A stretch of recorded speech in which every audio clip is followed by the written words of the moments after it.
l'écosystème Smart City a besoin d'un environnement pour évoluer et pour créer et pour innover.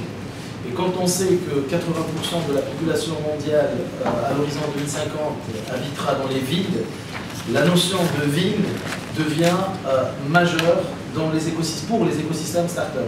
Donc du coup, on ne peut pas parler start-up sans parler d'environnement et sans parler de terrain de jeu, si on peut employer ce mot-là, pour que les start-up puissent innover, puissent se développer. Donc ça, c'est le premier constat.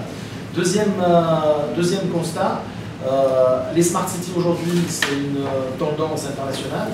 Et pour nous, en tout cas en Afrique, on doit inventer notre propre modèle de Smart City africaine, parce que chaque ville est unique, chaque ville a ses propres caractéristiques socio-économiques, sa propre morphologie, ses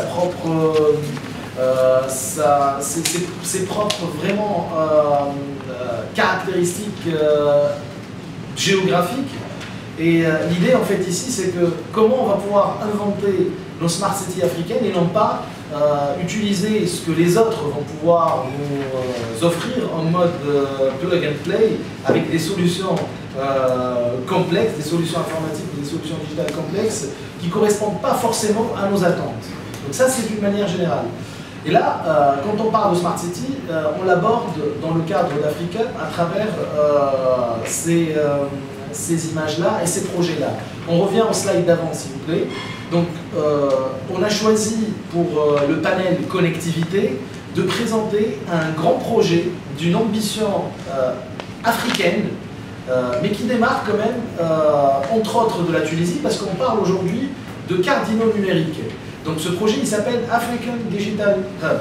Donc on parle de la Tunisie comme gateway de l'Afrique du futur, à travers plusieurs axes de développement qu'on va développer, bien entendu, lors du panel. Le slide d'après, s'il vous plaît. Alors, il s'agit d'un projet de collaboration africaine avec ce qu'on appelle les cardinaux numériques. Les cardinaux numériques, c'est les points d'accès, d'interconnexion de l'Afrique avec le monde. Donc on voit la Guinée-Conakry, la Tunisie à travers Bizerte, Djibouti et Sud-Afrique. Bien sûr, il y a d'autres points d'accès, mais ceci dit, on voudrait travailler sur un sujet qui est très important, qui est la connexion plutôt de l'Afrique avec le monde, pour que par la suite, dans la carte de l'Afrique en bas à gauche, on va pouvoir travailler sur des notions telles que la souveraineté numérique de l'Afrique. Et ça, c'est très important. Et son rapport avec l'Europe, bien entendu, parce qu'aujourd'hui, l'Europe, ils ont ce qu'on appelle le RGPD, c'est-à-dire les données européennes sont stockées en Afrique, et aujourd'hui, nos données de l'ensemble du continent africain sont stockées à Marseille. Pourquoi? Parce qu'on n'est pas aujourd'hui équipé, on n'a pas les infrastructures nécessaires sur notre continent pour accueillir nos propres données et surtout notre propre contenu. Donc c'est pour ça qu'on travaille un peu sur ces thématiques et on les lie bien entendu ces thématiques-là avec la Smart City et on voit là-haut une espèce d'interface avec ce qu'on appelle le numérique durable. Donc c'est des notions qu'on va présenter lors d'Africa bien entendu dans le panel du mercredi après-midi qui est un panel très important autour de la connectivité et l'interconnexion de l'Afrique et quel écosystème on va générer à travers ces réflexions pour nos jeunes, pour les générations futures et surtout pour nos startups. Le slide d'après, donc pareil, donc en marge d'Africa, on va bien entendu présenter les différentes visions des Smart Cities en Tunisie, parce que tout à l'heure M. Dalla a dit que Kigali, plutôt le Rwanda, a pris l'axe Smart City. Il se trouve qu'aujourd'hui, avec l'initiative citoyenne Tunisian Smart Cities, on a réussi à aller très en avant en matière de Smart City, en matière de réflexion, en matière de mode d'implémentation réellement sur le terrain des Smart Cities et surtout en business model pour chaque ville. Et donc du coup, on a travaillé sur l'ensemble du territoire tunisien et on va exposer pour l'ensemble de l'Afrique et pour l'ensemble du monde le modèle des Smart Cities tunisiennes, l'expérience tunisienne Smart Cities avec les projets qu'on a pu réaliser sur Tunis avec la SPLT, avec les berges du lac de Tunis à travers le premier périmètre Smart City qu'on est en train de voir ici. Le slide d'après s'il vous plaît.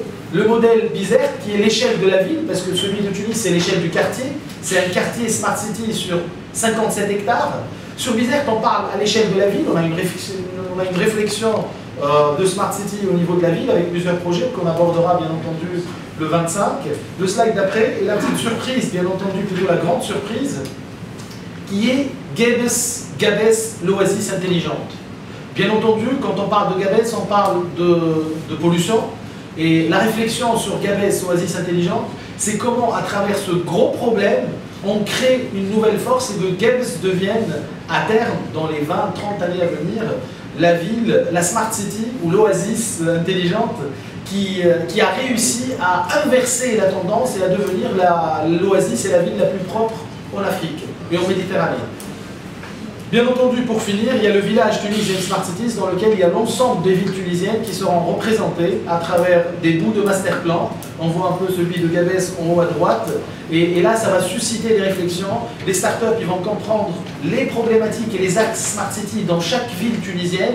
Et donc, ils vont pouvoir en plus se développer localement au niveau des villes et avoir vraiment, comme je l'ai dit tout à l'heure, un terrain de jeu pour innover et pour exceller. Merci. Voilà. Merci.